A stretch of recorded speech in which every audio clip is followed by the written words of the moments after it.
tupo na Pimpin Kamara, Naby Keita na Ladak Chasambi, wachezaji wa Simba ambapo mwishoni mwa msimu huu tunaweza tusiwaone. Ni kwa nini? Kaa na mimi kuanzia mwanzo wa video hii mpaka mwisho. Usisahau kusubscribe.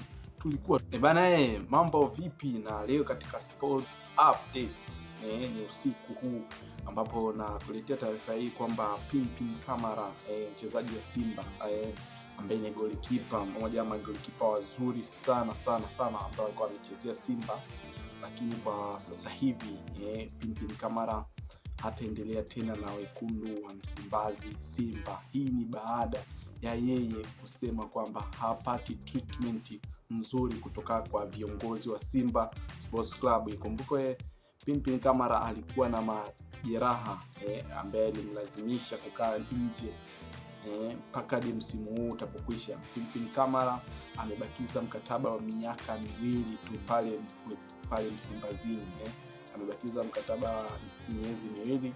Hivyo basi inatarajiwa baada ya msimu huu hapa kwisha, Pimpin Kamara ataondoka Simba Sports Club. Na hii hapa imekuja ni baada ya kuwa Pimpin Kamara amekuwa hana maelewano mazuri na viongozi wa Simba Sports Club, na yeye mwenyewe kukiri kusema kwamba hana maongezi mazuri, na baada ya msimu huu hapa atabwaga manyanga, ataondoka.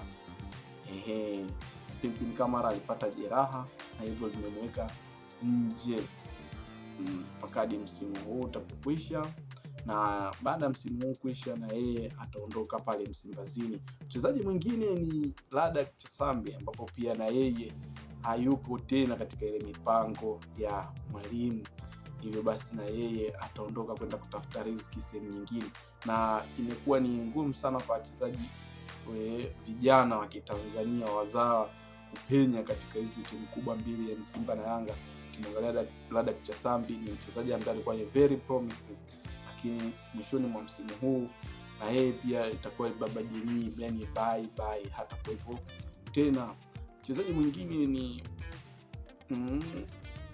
ambaye ni Naby Keita. Naby Keita mmoja wa wachezaji wazuri sana katika eneo la midfield, na yeye mwishoni mwa msimu huu hapa tunategemea na yeye hata kuwepo. Ni moja ya machaguo ambayo kocha Beka amesema yeye hamhitaji kwenye kikosi chake, na wenye hizi hapa za ndani ambao tunafuatilia wachambuzi wengi nakwambia bwana, hata mazoezini pia ni mchezaji ambaye hapati sana nafasi.